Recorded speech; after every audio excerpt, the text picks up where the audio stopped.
We would love to hear your questions on this meeting with Andrei Bочкарёв, the Deputy Mayor of Urban Development and Construction of Moscow. Of course, before your questions, please, if it suits you, please introduce yourself and raise your hand for us to give you a microphone.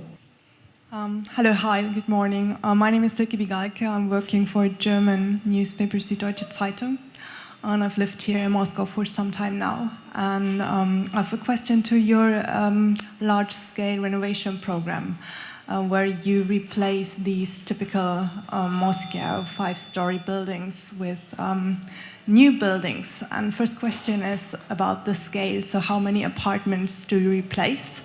And the second question would be, was there any resistance in the society, so people who didn't want to move or leave their old apartments? Thank you.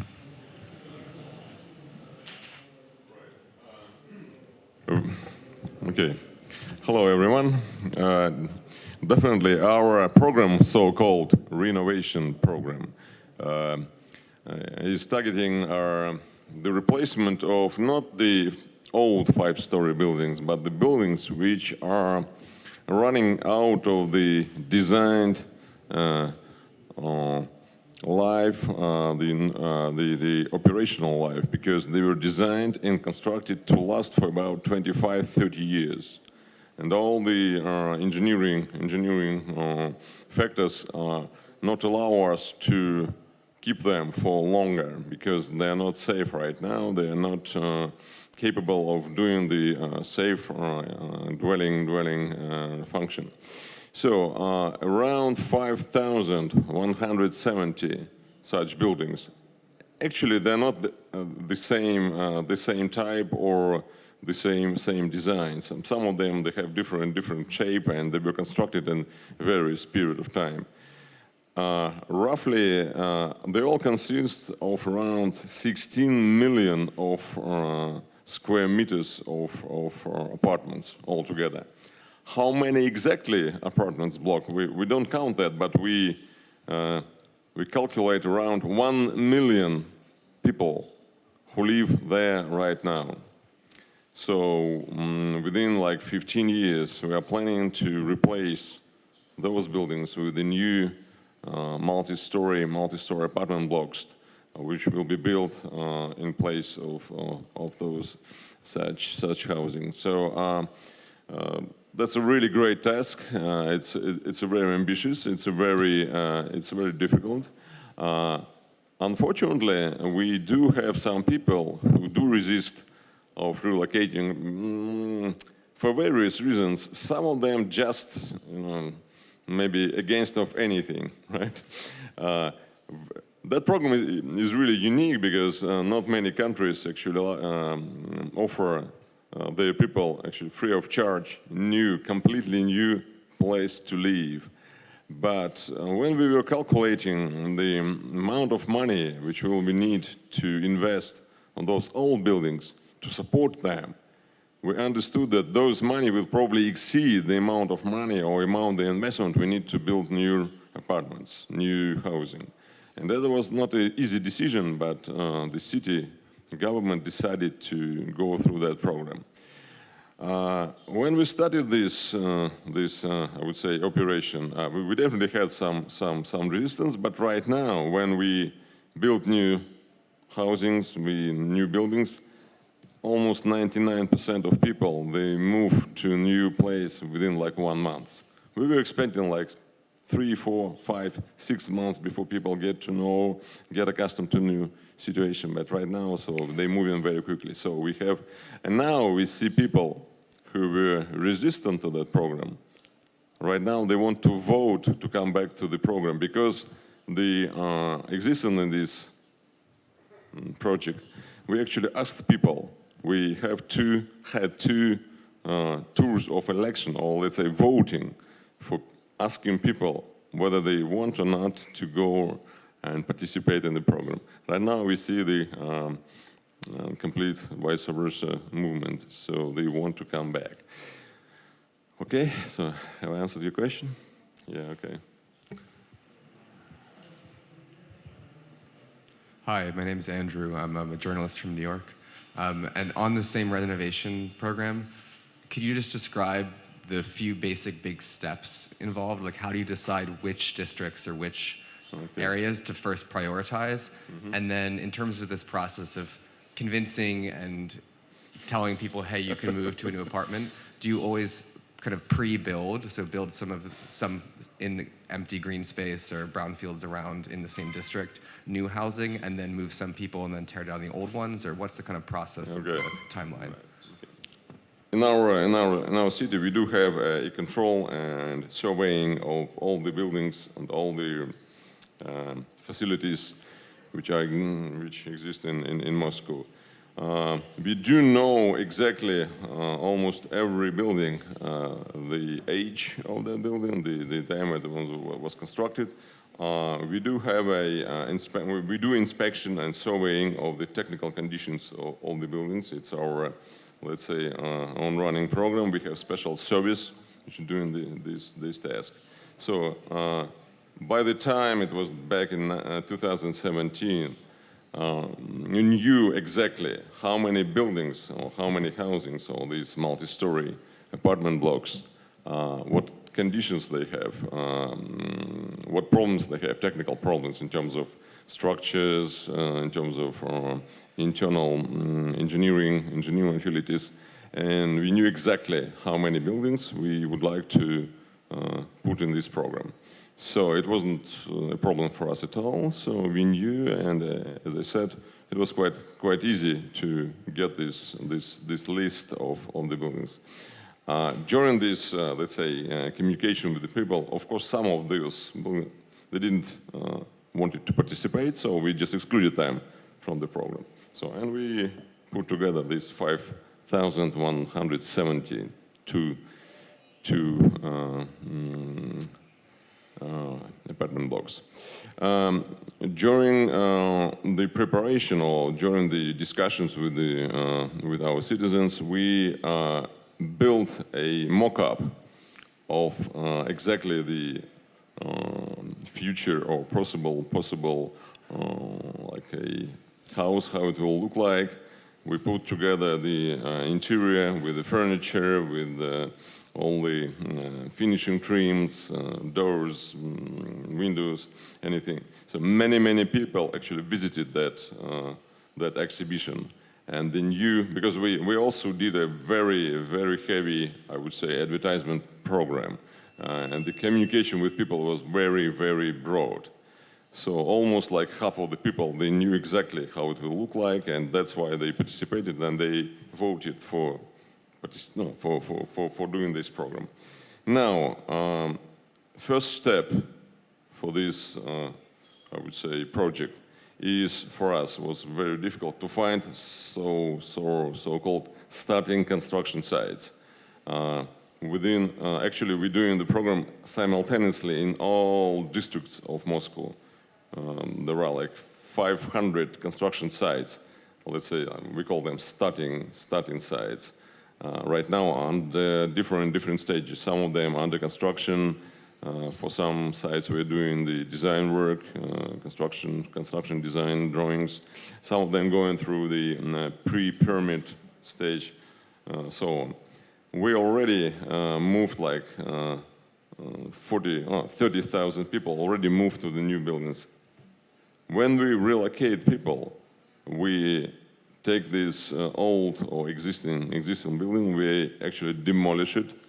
We relocate underground utilities. We get the site preparation works, and then we start to build a new one. And then we relocate people or move people from the others, some other sites and some other buildings to the new constructedly housing block. So, and we call it like waves. Small wave, first, second, third, and so on.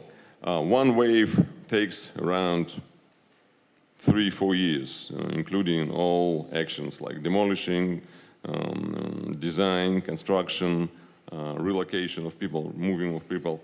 So roughly we are planning to stay within 3 waves of our program for every region or every district of the city.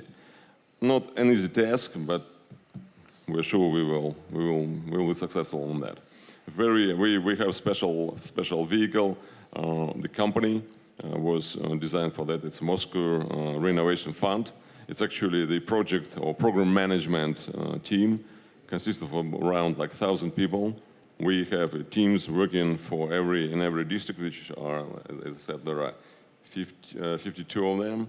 Also, we have full support from all the Moscow government agencies who are dealing with people, with the social kind of support, with again with inspection of the real estate and so on. So it's actually not a only construction project. It's a very important city development or city social program, which is heavily managed by mayor himself. So every week we have a very broad meeting dedicated to this project, various stages of it. We're discussing all the issues, making some decisions needed for getting through. So we're pushing very hard, and we are very confident that we will be successful.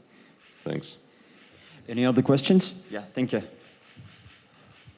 Bernhard Schulz from Berlin, Germany. Also to this complex, when you build new houses, are there high-rise buildings? I mean, will it lead to a densification of the structure of the city? So you might get more public spaces in between. Exactly, yeah. That's right. We do understand that we need to keep the balance between the density and the height of the buildings, because definitely we need to move more people to bigger building, more taller building. At the same time, we do a very integrated program of putting the landscape together, also the public space. We completely redesigned the public space in the areas where we have these old buildings, old houses. And definitely we're not trying to push as high as possible to the sky. At the same time, we do see that people who lived in like these 5-story housings, when they move to like 6th floor, 7th floor, they actually love it. They say, hey, can we get the highest story for our building, because we have better view. We have completely different kind of sense of life right now. And we're actually struggling to get enough space for higher stories rather than for lower located levels. So again, we do not want to over compact the city. We don't need very high density. At the same time, having high density of construction or multi-story buildings, higher buildings, we have more space for public space. And we actually heavily invest in doing this public space very well organized, very well equipped for people of different age, for like completely, we're doing almost like little parks around every new housing we're building. So it's very complex program. It's completely transforming the entire city landscape, not just building new housing. It's completely redesigning, rebuilding the area where our people live. All right? Thank you very much. Any other questions, please? Yeah. Hello, my name is Anastasia. I represent All Things Urban International Platform for Urbanists. Speaking of renovation program, which districts would you call the exemplars, like the examples of success now, which could be shown already to the international people and to the local ones, like a good examples with public spaces? Because I used to live in Moscow, and I'm also curious which ones are ready already. Okay. Thank you. Okay, good question. But at the moment, we are going through the so-called first wave. We are constructing primarily the starting sites, or so how we call it. So it's actually first buildings which are located on separated sites, and they do not represent yet the entire look of the program. So again, we started to do this project in the entire city simultaneously. I believe that within like 2 or 3 years, we will get already the areas, the sectors of city, which we can actually demonstrate where quite a few buildings will be already installed, constructed, people will be moved, and the entire area will be redesigned and redone. And then we will see quite interesting cases in every area of city. One interesting point, we just finished we made a tender between many architectural companies from Russia, from abroad, to give us so-called architectural style coding for our new buildings. And we will be using those coding to form the exterior of our buildings, the public spaces, and we believe they all will be quite different, but they all will be very nice. And that mixture of different architectural styles in every district will give us very interesting examples of our project. But again, we're doing everything simultaneously in all areas, and we are sure that it will be good cases in every part of the city simultaneously. And then it will be different, a blockbuster for our people. Okay? Do you have any questions about transport development, maybe? It's nobody also cares interesting about thing. transport, right? Okay. Again, me, Bernard Schulz. I understand you extended existing metro lines to the outside, far away. What measures are you taking to reduce the number of rides of people moving into the city and then out again? Okay, right. Another good question. The program of extending or expanding our metro, subway, underground railway system was actually divided in two parts. One is to catch up that delay or that deficiencies in number of stations, lines, because we wanted to heavily develop public transport, and we are succeeding in that. Because almost like 95% of our people will get the access to the metro within like 1,000 meters from the place where they live. At the same time, to reduce the number of rides or so-called that movement from like morning hours going to the centers of city and then coming back to place where I live, we are planning, and actually we are executing another, I would say, program. We are motivating right now the developers to construct the so-called the areas or facilities where people can work, not in the central part of the city, but again, put them closer to the edge of the city, because we want to reduce the number of that movement for people from the place where they live, not to the center, but again, backwards or to suburban areas or to the areas closer to the borders of the city. It's not that fast program, but we are motivating them using various tools. My colleagues from the Department of Economy and City Development, also the economical development, we are implementing the program of putting various tools like taxation on land, rent payments for the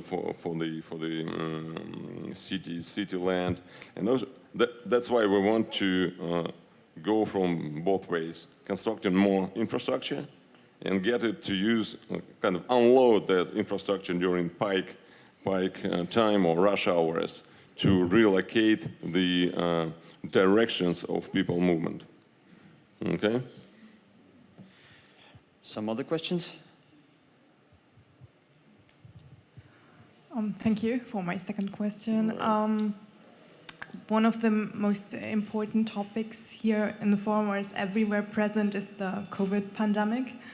And my question would be how this affects construction planning, also long-term planning. Firstly, did you change your priorities? I know you've built at least one hospital very quickly. Was that an expense for other projects? And secondly, if I remember correctly, you had to stop working on your construction sites for several months last years. And that led to workers leaving the country because there were a lot of guest workers. How did you manage to replace them or get them back? Okay. Well, last year during the when the let's say pandemic started in Moscow, we felt that it's already going up the number of people who ill and need the help. We decided, Moscow government decided to stop some construction sites. Primarily, it was housing construction, office buildings, and some other civil projects. We didn't stop construction of the metro, the roads, and the railways, because we understood that the infrastructure is very vital for our city, for the country, and for the economy.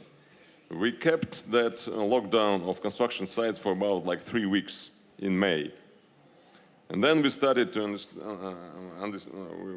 we understood that construction actually it's one of the industry which will bring the economy of the city back to the pre-pandemic level. And we decided to open up all the sites. We introduced all the measures to protect people, all the masks, sanitizers, keep distance as long as possible on construction site. And actually we believe that was right decision. Yes, many of our, let's say, foreign workers, foreign means the countries of former Soviet Union, Uzbekistan, Kyrgyzstan, they left Moscow and they left Russia. And we do have that deficit, that shortage of manpower. We do have a problem of rising the prices on the material, on equipment from the areas, also from European countries, where the lockdowns are still going on or had effects on manufacturing. We see the rise of prices. We're trying to deal with that variously. We do not want to stop definitely construction and construction of the infrastructure projects. Otherwise, we are trying to speed it up. We're trying to construct them faster, quicker, because those shortage of manpower, we're just pushing them on the projects which are most important. And then we doing the construction faster. We have more maneuverability to relocate those man resources to some other staff. Medical projects will not stop. So we have roughly like 30 projects right now going on in the city dedicated specifically for medical, not for the COVID, but for the future of our healthcare system. Also, the renovation program will not stop. So we're trying to attract more people from other areas of Russia, from other cities, although it's also not easy because there are many national projects in Russia going on right now, also in road infrastructure, in healthcare system, in some other areas. So, but at the moment, we're quite successful. Definitely, we will probably put some other measures, but at the moment, we're struggling, but we're pushing forward, and probably we will be okay. Thank you for a question. Maybe something more? Yeah, please. I understand you're just building or constructing a third circle line, the Metro Line 11, which consists of existing parts but also as new parts. How did you identify the districts which will be connected by this particular line? Because I understand it's very favorable to live near stations of this line and be able to commute not via the city center, but via these tangential lines.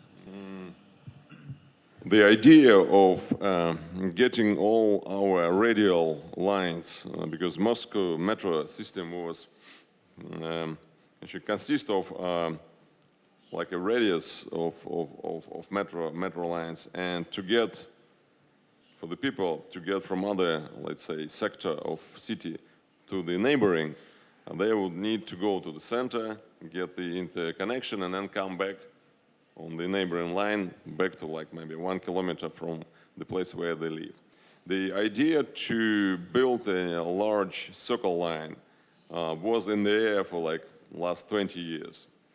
During our planning and our design stage, we had two considerations.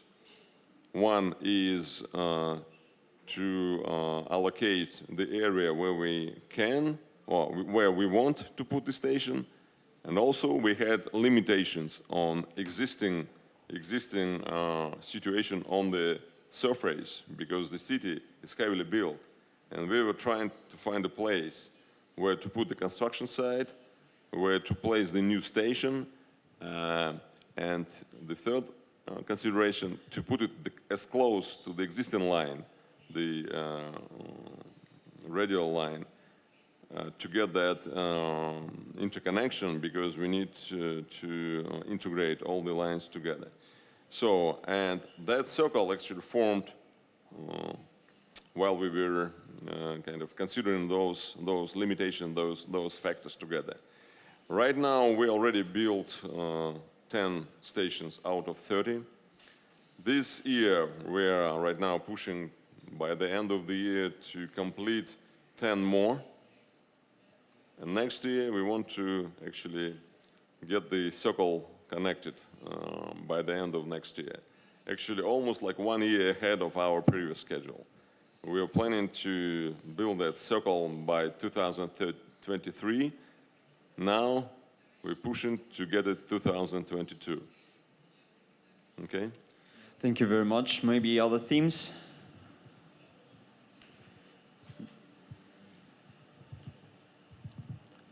On that note of you bringing up the timeline of opening the big circle, why do you think the projects can move so fast in Moscow? Was there kind of a reorganization of the construction process and design process in the last 10 years that's allowed that speed to happen? Just I compare it to other cities where it takes 10 years to even maybe have the plan approved before you can start construction. Right, okay. Definitely, when we started to plan that entire program of expanding our metro, it was 2010. The mayor was heavily involved in, actually, it was his idea. It was his heavy involvement in all decision-making process, in all planning process. That's his own idea, that's actually his personal project. And we made several decisions. We actually have very strong program and project management structure. We get together all the companies which were involved in metro construction from all over the area of former Soviet Union, from every so-called former Soviet republic, so now, right now the countries, Ukraine, Azerbaijan, Uzbekistan, Belarus, also the companies within Russia. We brought them all together. We made a very strong project management team. We brought all the design companies which were involved in designing of metro in previous year. Primarily all the resources of former Soviet Union were brought to Moscow. Also, definitely we purchased very efficient tunnel boring machines made in Germany, Herrenknecht, Canada, Robinson, US. We brought Chinese company CRCC to help us with some of the lines. Also, that company, they produce their own TBM machines, made actually as per German design, but they were manufactured in China. And also, it was a very, very intense pace of work. We have almost like daily meetings on various level. Mayor personally discussing this question every week with us, every week. He's visiting like 2-3 times the construction sites, helping us to resolve the issues required his attention. Then we are dealing with all city services, utilities, water supply, to relocate them, to get the site preparation, to organize the supply, placement of orders for delivery of the goods, of materials, equipment, and stuff. Many, like more than 700 companies around Russia are involved in supplying our project with the materials, equipment, and so on. Definitely, it's a, I would say, nationwide project located in one city, has very strong support on political level from the mayor, also from our federal government in the various ways where it's needed. We have very strong team of project management team. We have a company called Project, which acts as our general contractor. It's actually a city-owned company. We actually created this firm because before it was a company involved in designing, design of underground utilities, also metro. But we put them together and actually make them to be a general contractor on design, construction, startup, and commissioning of the. It gave us full control of the situation. And also we have these large sub-general contractors who are involved in building buildings, separate stations or separate piece of lines. Right now, for these 10 stations for big or large circle line, we have almost 8 companies, large companies involved in constructing these 10 stations. They acting as I said, as a sub-general contractor. Also, we are financed very well from the budget of from the Moscow budget. Every year we invested from $3 to $4 billion US into this project.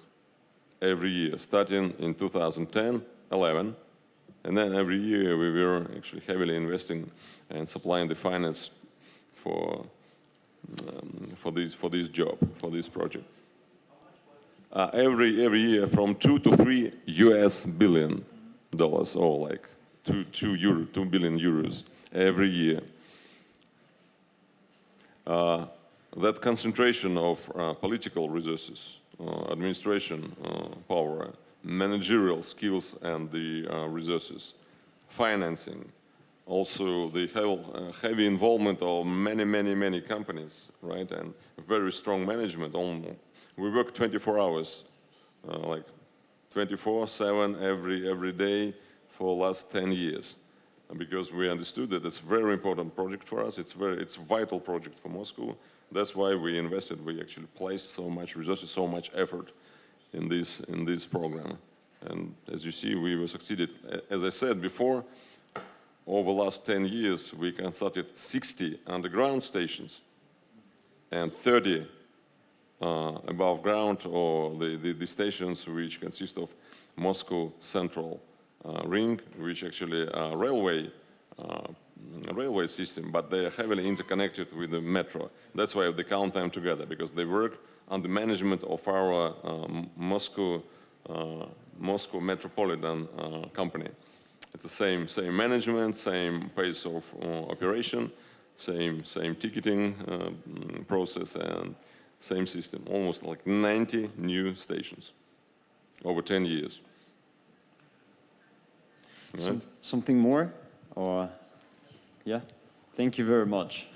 Do you conduct competitions for the design of the stations?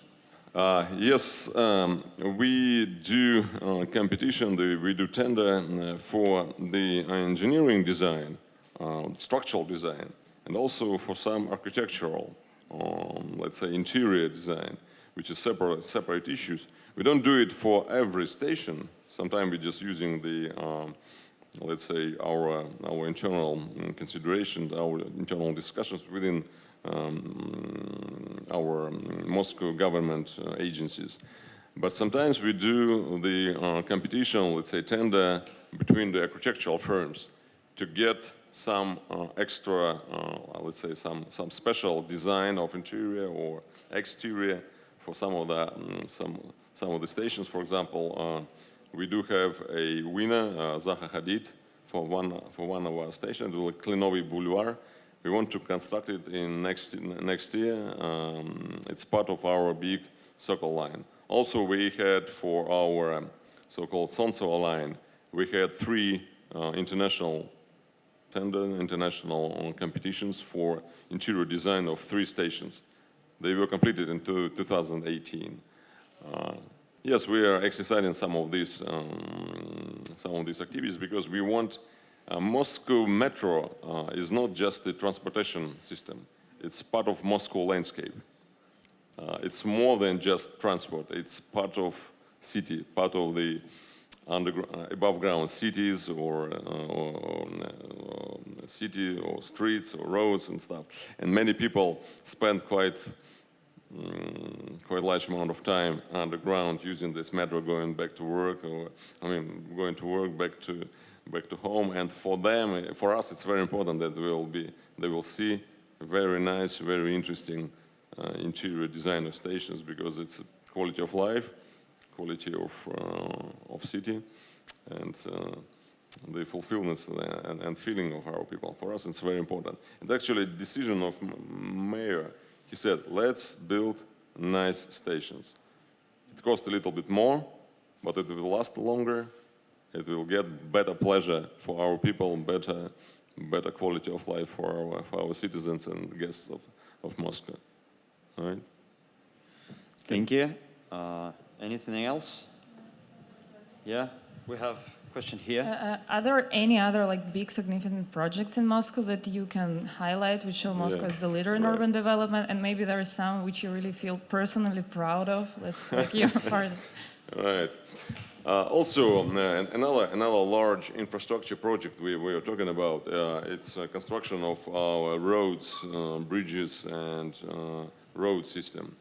Over the last 10 years, we have constructed more than 1,000 kilometers of new roads.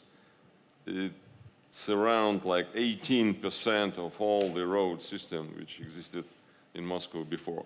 It's also another great, large program. Also, it's idea of mayor. It's also his heavily involvement and his personal management of that system. It also the large resources of money, people, equipment were involved in that program. Definitely, because the number of vehicles or cars raised dramatically over the last 20 years in Moscow. But the city wasn't designed to withhold that number of cars or vehicle, private primarily. And we decided to, again, go through both directions, to implement the program of developing the public transport, underground, buses, taxis, but still to build extra pieces of infrastructure to balance that number of cars. And we actually, the density of traffic went down dramatically, also because we constructed huge number of construction projects, 1,000 kilometers, more than 300 bridges, tunnels, intersections within 10 years. It also was 24-hour a day, very large program, very heavily, again, very difficult. Building the road within the city, it's very hard. The construction of the road itself takes about 30% of the effort. 60% is just to clean up the area, to put the underground utilities outside of the road or the bridge or tunnel, and that takes a lot of effort, a lot of organization, a lot of communication with many city companies, and that's part of our job which we're doing last 10 years. My personal, every project, for example, that exhibition hall, it's actually our musical center, Zaryadye, and the park. We also built it in very short period of time, almost 2 years. It was preparation work.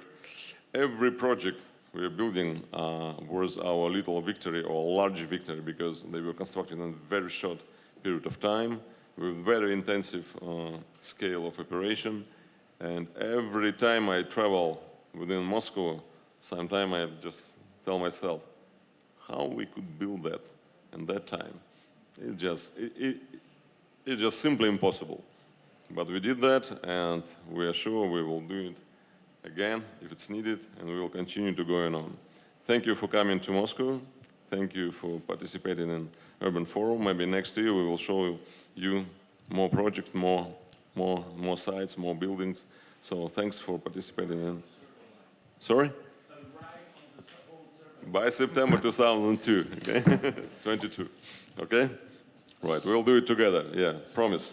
Something more? Maybe? Then can I ask you a question? Yes, please. How do you think how the Moscow will look in 10 years? What can you think about? Definitely will be it will be a great city to visit, to live, to work. It will be a city with very efficient transport system, public transport. It will be a city where maybe will be a number of electrical vehicles already. Maybe some of them will be unmanned. It will be a very new city because we will complete our renovation program. It will look like it will be a different city from what we see right now. And definitely looking back to what we did, like back to 2010, we could have said that, yes, it was great effort, it was great ride, and we will be proud to show our guests, our people in Russia, what we achieved here and what we are going to achieve elsewhere, because my colleagues, Marat Kusnulin, who was previous vice mayor of construction, and we went with him all these 10 years, 9 years. He's right now vice prime minister of Russia, and he's trying to achieve the same level of effort and intensity of projects all across Russia as well. So 10 years, let's see. Okay. Thank you very much. Thank you very much. I hope it was interesting. I hope you get what you wanted. Thank you very much. Okay. See you. Thank you, guys.